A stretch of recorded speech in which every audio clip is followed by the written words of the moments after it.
Hey everybody, how's it going? Welcome to episode number 301 of NoDQ&A video. Thank you so much for all your support over the past 300 episodes. Got a lot of questions here, so let's get right down to it. This first one today comes from Nikki Sturzu. Hey Aaron, congrats again on 300 episodes. There have been speculations about the returns of MVP and Shelton Benjamin at the Royal Rumble a few months ago. Any news about them?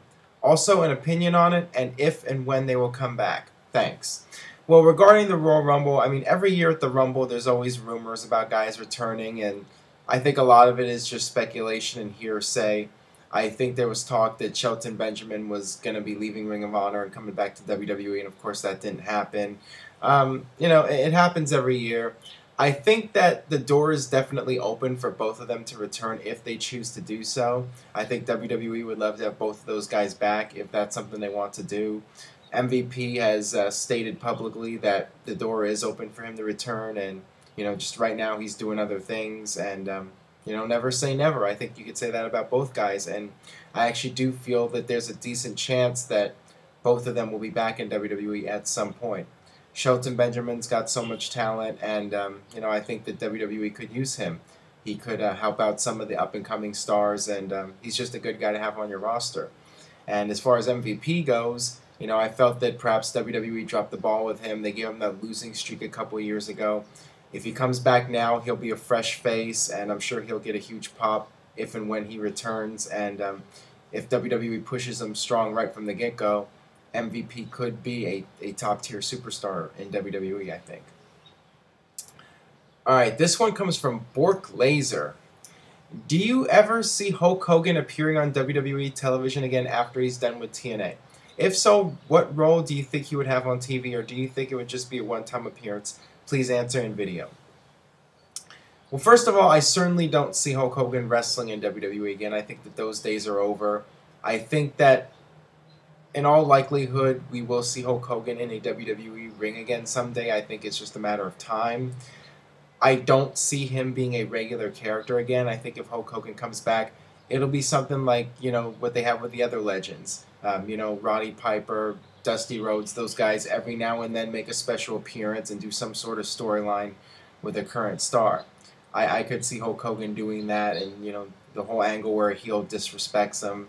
I see that kind of role for Hulk Hogan if he comes back to WWE. And of course it's an if, but I think that there's a decent chance we'll see him again in WWE at some point. Alright, this one comes from Walrus373. Hey Aaron, congrats on episode 300.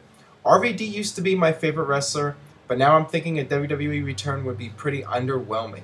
Do you think RVD's best years are behind him? And do you think we will see one more decent WWE run from him?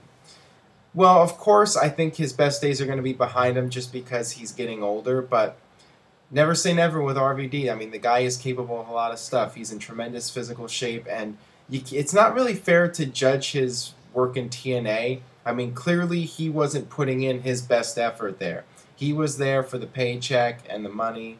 I don't really feel that he was passionate about the TNA product. And, if he returns to WWE, I think you'll get 100% RVD.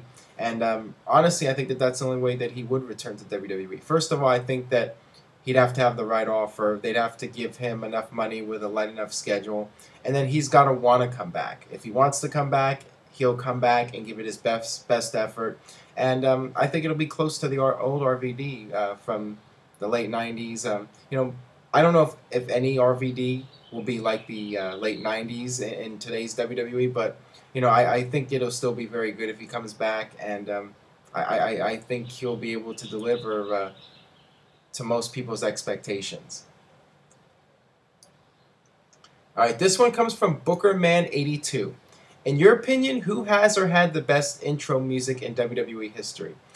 Well, looking at it from a serious perspective, Stone Cold Steve Austin with the glass shattering, you instantly knew who it was. I think a great intro song is something that you immediately recognize, and it fits with the character.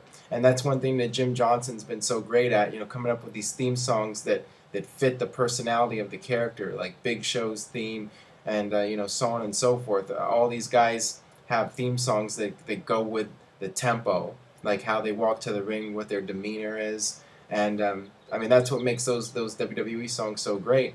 And whenever WWE uses a mainstream song, they usually pick a good song that fits the character. And I mean, not always. I mean, they've had some misses, like Ted DiBiase's theme, and not a big fan of Wade Barrett's theme. And but we're talking about best intro music here. And you know, looking at it, you know, from a comedy perspective, I loved the Mounties theme back in the early '90s, and the fabulous Rougeau brothers. And you know, I like those really corny, over-the-top theme songs where the wrestler sings his own song. You know, I always like Shawn Michaels' theme and Buff Bagwell's theme. Any theme song where the guy's singing his own song, I always found to be entertaining. All right, this one comes from CPW1978. Longtime viewer. Send a subscription shout out for you. Best wrestling site ever. Thank you for that. Please address this in video. Do you see Christian returning as a heel or a face? A feud with Dolph or Alberto would certainly push each newer players, as Christian has the skills to perform with any character.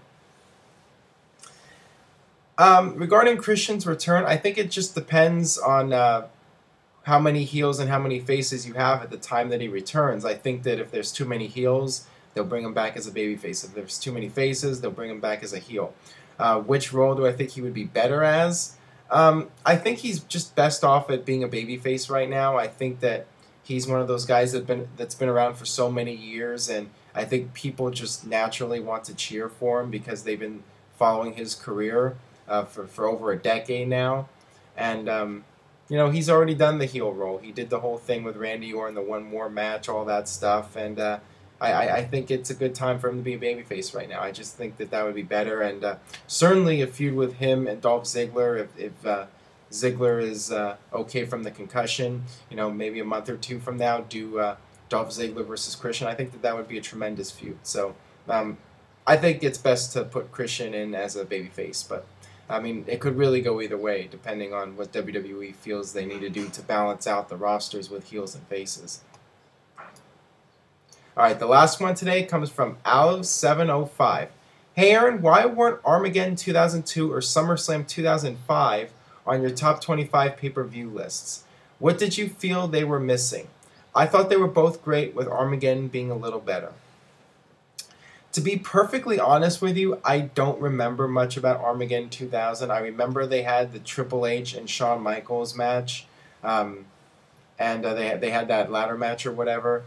I don't even remember exactly what match it was, but you know, from what I remember, it was a decent pay-per-view, a solid wrestling pay-per-view. But you know, it was just during a period between Survivor Series and Royal Rumble, and it was just, you know, one of those filler pay-per-views. I didn't really think it was anything all that memorable or special, or I would remember it better. As far as SummerSlam 2005 goes, I thought it was a very good pay-per-view. I wouldn't call it one of the greatest pay-per-views of all time, but you know, Hogan and Shawn Michaels was a special match.